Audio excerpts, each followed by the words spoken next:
The Panorama episode Lucy Letby, Who to Believe, promised a sober reassessment of the evidence that convicted the most notorious child killer in modern British history, or, as her defenders would have it, an innocent nurse.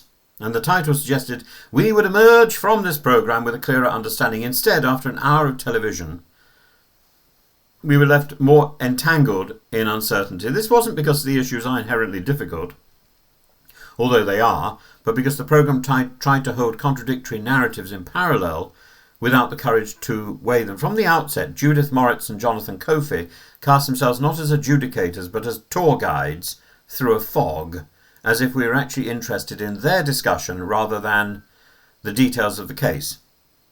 And the problem wasn't that the fog got thicker as they went on, because that's not necessarily a problem. The problem was that there was no resolution and that they didn't really guide us. So the exchange over Dr. Dewey, is it Dewey or Dewey? I keep being told I've got his pronunciation wrong. Dr. Dewey Evans changed his mind on baby C's cause of death, air into the stomach, then becomes air into the bloodstream. That's telling. Moritz compares it to switching from shot to drowned. That's a brilliant piece of journalism. Kofi retorts that some would say that's exactly what happened. Moritz counters that the jury is still convicted. This sequence wasn't investigative clarity, it was talk radio style jousting, leaving the viewers none the wiser about which version is credible. And frankly, I don't know who Judith Moritz is or Jonathan Kofi. They both seem very amenable, but this was really about them, not about Lucy Letby, and that's not how the programme was marketed. The prosecution's case at trial was at least coherent, whether right or wrong. The defence, as presented here, was completely fragmented. Baby O's death saw three mutually incompatible defence theories aired in one programme. There's Dr. Richard Taylor's idea that the needle puncture to the liver took place during resuscitation. Dr. Neil Ayton said hyperinflation injury took place from an inappropriate ventilation. And Professor Nina Modi says there was birth trauma during a delivery, except the delivery was by caesarean section. Panorama let each stand without seriously challenging how they could possibly all be plausible at the same time when they contradict each other. Even Letby's original defence expert, Dr. Mike Hall, dismissed the birth trauma theory outright, yet that wasn't framed as a critical weakness in MacDonald's Best in the World panel. The programme had moments where it could have pressed for concrete evidence, but it didn't. There's the insulin cases with babies F and L. The defence claims the tests were unreliable and the results within expected range for preterm infants. The BBC asked for published studies behind this, a perfectly reasonable thing to do. The defence refused to provide them. Not so reasonable. This should have been highlighted as a major credibility gap, not left hanging. And surely the BBC could find those studies. The ventilated shifts review, which was introduced right at the end of the programme, MacDonald dismissed it as a complete load of rubbish with no evidential basis. But that is a serious problem in the defence of Lucy Letby. The BBC should have sourced or demanded sight of the review. Instead, we get a he said, she said stalemate, and that's not interesting. It's frustrating. You want to throw your chicken wings at the television screen. One area that deserved sharper focus was Dr. Shu Lee's rebuttal of his own 1989 study that was being used to infer air embolism from skin discoloration.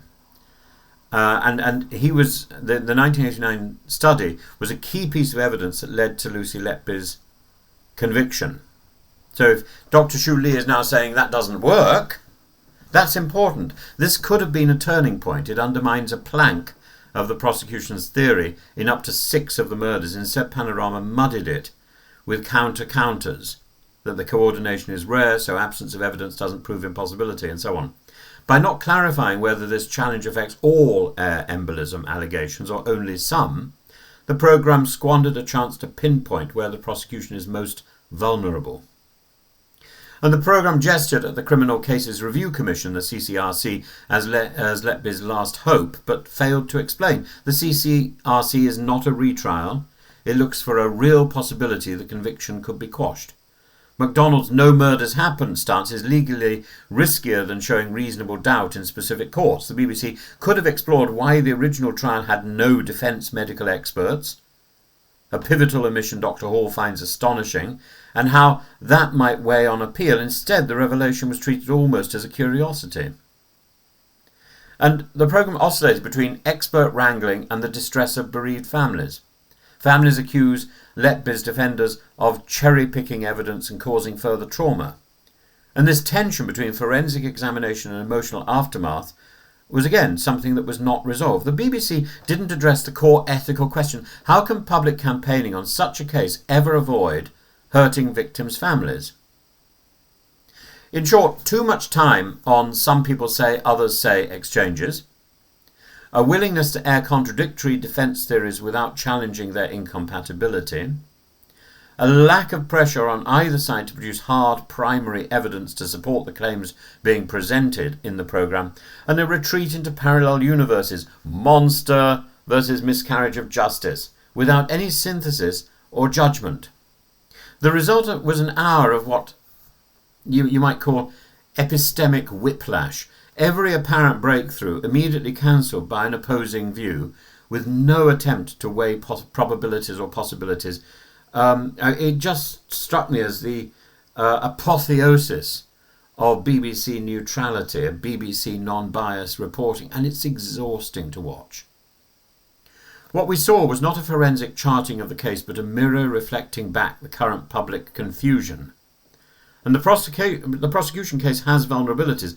The defence case has fissures. But Panorama seemed unwilling to apply decisive scrutiny to either, for fear of appearing partisan. In the end, the title question, who to believe, remains unanswered. Well, it does get an answer. The who to believe, the answer is not Panorama, not the BBC. And perhaps the real frustration: the BBC's flagship investigative brand gave us a debate, not an investigation, gave us two people preening themselves in public and showing us how clever they were. The man running around the place in jeans and looking as if he was a serious journalist. There was nothing serious in this programme at all. It was time filler. Maybe to explain away why the BBC isn't screening MasterChef after all. But I'll come back to that later this evening, and I should, with any luck, have quite a coup. Until someone is prepared to follow the evidence to a firm conclusion, this will all remain less a matter of who to believe than what we are prepared to know. And at the moment, as I say, the only thing I'm prepared to know is that the BBC isn't worth watching. And that is a frustrating thing to admit. I was looking forward to this programme. I was looking forward to finding out something I didn't already know. Or I was looking forward to an opinion that might that I might get irritated with, or that I might want to endorse and want to follow through. And I end up, after an hour of frustration, feeling that I've learnt nothing. I'd love to know if you watch this programme and if you have the same sense of frustration that I have. And please leave your comments in the comment section.